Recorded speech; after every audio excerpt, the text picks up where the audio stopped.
Xayrli kun дуслар. 60 санының 25% нишәне тәшкил итә? Яки без кибеткә керәбез, анда язылган 30% ташлама. Аны ничек табыргасың? Бу һәм тагын бик күп сорауларга без сезнең белән җавап табырга тырышырбыз. Димәк, дәресебезнең темасы процент. Һәм без башлыйбыз. Процент темасы белән танышканнан соң укучылар ике зур төркемгә бүленәләр. Беренчесе процент темасын бик тиз үзләштерә һәм киләчәктә мисаллар чишкәндә бернинди кыенлыклар да очратмый. Икенче төркем исә процент дигән сүзне ишетүгә үк куркып кала. Ул сүз алар өчен олылар дөньясыннан төшкән ниндидер җәза шикелле. Процентлар белән мисаллар чишү турында әйтәсе дә юк. Дуслар, сезнең кайсы төркемгә керәсегез килә? Уйлавымча, әлбәттә беренче төркемгә. Узаклап сузып тормыйча, гади мисаллар үрнәгендә карап китик. Мәктәптә уку елы ширекләргә бүленә. Сезнең уйлаганыгыз бармы? Ни өчен без аларны ширекләр дип атыйбыз? Уку елын 4 өлешкә бүләбез. Һәрбер өлешне аерым карасак, ул уку елының 4тән 1 өлеше. Димәк, 4тән 1 вакланма. Һәм без 4тән 1 вакланмасын ширек дип атыйбыз. Математикада тагын бер вакланманың исеме бар. Һәм ул процент.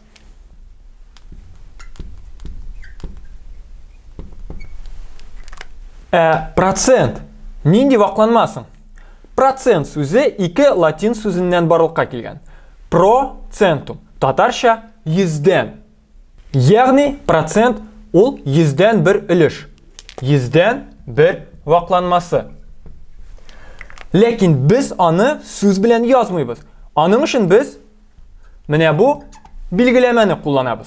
Чираттагы сорау барлыкка килә. Бу билгеләмә каян барлыкка килгән соң? 17нче гасырда процент төшенчәсе бик киң таралган була. Ләкин аны гадиләштерү өчен башта процентум сүзен кыскартып проценто дип яза башлыйлар. Аннары центо. Аннары соңгы вариант CTO. Һәм риваят буенча 1685 елда бер китап басмасында ялгыш CTO сүзе безгә барыбызга да гадәти булган процент билгеләмәсе формасында языла.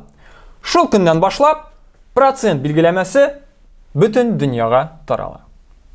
Игътибар итсәгез, әгәр дә без процент билгесендәге сызыкны бераз күчерсәк, безнең 100 саны килеп чыга. Истә калдырырга кирәк, процент ул вакланма, 100дән 1.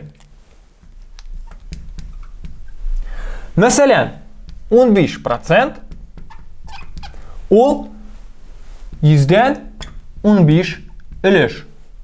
50%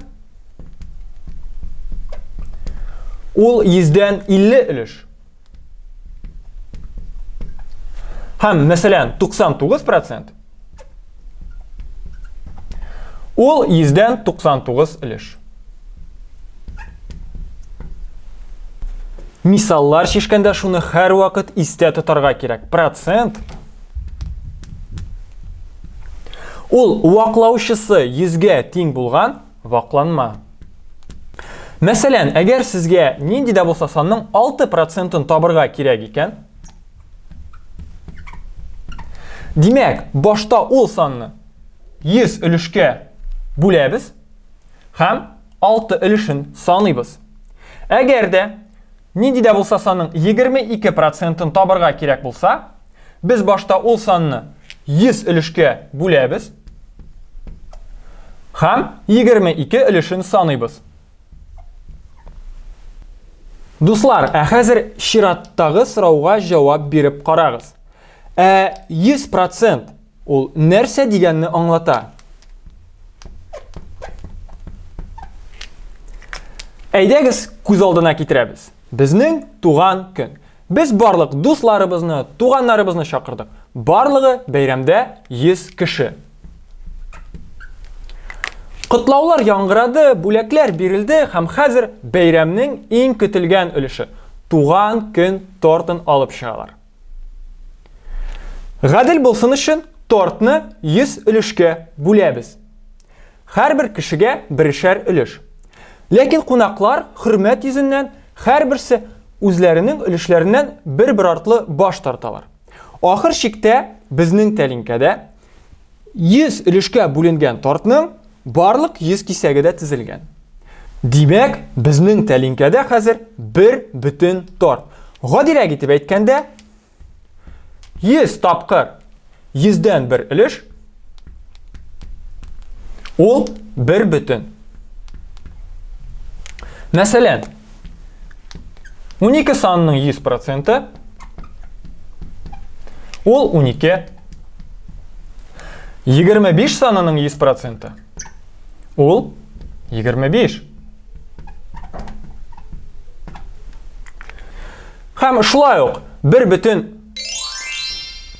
бананның 100% бер бөтен банан. Әйе, процент төшенчәсе математика дәресләрендә генә кулланылмый. Мәсәлән, әгәр дә без төнгә үзебезнең кесә телефоннарыбызны электрга тоташтырып куйсак, иртән торгач без анда 100% батарея күрәчәкбез. Ләкин көн дәврендә без телефонны кулланабыз һәм инде ул никадәр вакыттан соң, инде мәсәлән 83%-ны күрсәтергә мөмкин. Димәк, без батареяның 17%-ын кулланганбыз. Шулай ук бананда. Бер бөтен банан ул 100%. Ләкин хәзер инде 100% түгел. Дуслар, мин хәзер бананны ашап бетергән чакта, сез үзегезнең каләмнәрегезне һәм дәфтәрләрегезне әзерли торыгыз. Без сезнең белән практика өлешенә күчәбез.